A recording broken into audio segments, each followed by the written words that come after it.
বাহরাইনে নবনিযুক্ত বাংলাদেশ দূতাবাসের রাষ্ট্রদূত মোহাম্মদ রইস হাসান সারোয়ারের সাথে সৌজন্য সাক্ষাৎ ও মতবিনিময় করেছেন বাংলাদেশ বিজনেস ফোরাম বাহরাইন। বৃহস্পতিবার স্থানীয় সময় সকাল 11টায় দূতাবাসের কনফারেন্স হল রুমে করা হয় এর আয়োজন। এ সময় সংগঠনের সভাপতি আইনুল হকের নেতৃত্বে প্রতিনিধি দলে উপস্থিত ছিলেন সংগঠনের উপদেষ্টা গিয়াসউদ্দিন মিয়াজি, সংগঠনের সাধারণ সম্পাদক মোহাম্মদ জসিমউদ্দিন, যুগ্ম সম্পাদক মোহাম্মদ মকবুল আহমেদ, সাংগঠনিক সম্পাদক আখতারুজ্জামান সরকার, দপ্তর সম্পাদক আব্দুল হান্নান, প্রচার সম্পাদক আল মারুফ, সমাজ কল্যাণ সম্পাদক রফিকুল ইসলাম এবং সোহেল মিয়া। রাষ্ট্রদূতের সাথে উপস্থিত ছিলেন দূতালয় প্রধান AKM মহিউদ্দিন কায়েস, দূতাবাসের প্রথম সচিব মোহাম্মদ ইলিয়াসুর রহমান এবং শ্রম সচিব মোহাম্মদ মাহফুজুর রহমান। নবনিযুক্ত রাষ্ট্রদূত মোহাম্মদ রইস হাসান সারোয়ারকে বাংলাদেশ বিজনেস ফোরাম বাহরাইনের পক্ষ থেকে ফুলেল শুভেচ্ছা ও অভিনন্দন জানান তারা। এ সময় রাষ্ট্রদূত বিজনেস ফোরামের বিভিন্ন কাজের ভূয়সী প্রশংসা করে বিজনেস ফোরামের উত্তরোত্তর সফলতা কামনা করেন।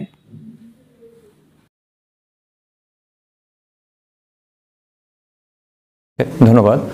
বাংলাদেশ বিজনেস ফোরাম বাহরাইন আজকে মিটিং করলেন আমাদের সাথে, সভাপতি, সাধারণ সম্পাদক সহ আপনারা যারা ছিলেন। আমি অত্যন্ত খুশি, আজকের মিটিং অত্যন্ত সফল হয়েছে।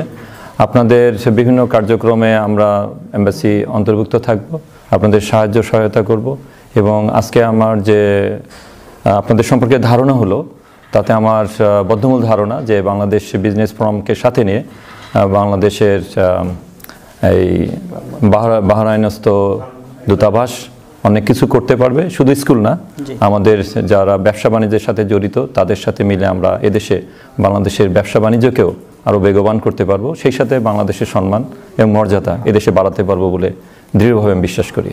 আমি সবাইকে ধন্যবাদ জানাচ্ছি আমাকে সম্মানিত করার জন্য। অনেক ধন্যবাদ। বিসমিল্লাহির রহমানির রহিম। ধন্যবাদ সাংবাদিক ভাইদেরকে। আপনারা জানেন যে দীর্ঘ অনেক দিন যাবৎ আমাদের বাহরাইনে অ্যাম্বাসিডর স্বর্ণ ছিল।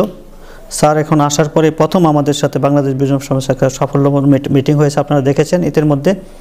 এবং স্যার খুব সুন্দর কথা বলেছেন এবং আমরাও স্যারকে প্রমিস করেছি যে বাংলাদেশ বিজনেস ফোরাম এবং অ্যাম্বাসি মিলেই বাংলাদেশের ভাবমূর্তি উজ্জ্বল করার জন্য একসাথে আমরা কাজ করব, এই আশা আমরা ব্যক্ত করছি এবং স্যারও আমাদের সাথে একমত হয়েছে। ধন্যবাদ সবাইকে।